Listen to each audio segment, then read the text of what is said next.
عَمَّ يَتَسَاءَلُونَ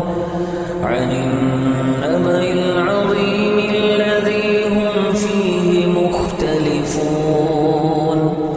كَلَّا سَيَعْلَمُونَ ثُمَّ كَلَّا سَيَعْلَمُونَ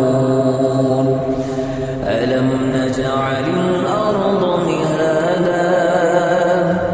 وَالْجِبَالَ أَوْتَادًا وَخَلَقْنَاكُمْ أَزْوَاجًا وَجَعَلْنَا نَوْمَكُمْ سُبَاتًا وَجَعَلْنَا اللَّيْلَ لِبَاسًا وَجَعَلْنَا النَّهَارَ مَعَاشًا وَبَنَيْنَا فَوْقَكُمْ سَبْعًا شِدَادًا وَجَعَلْنَا سِرَاجًا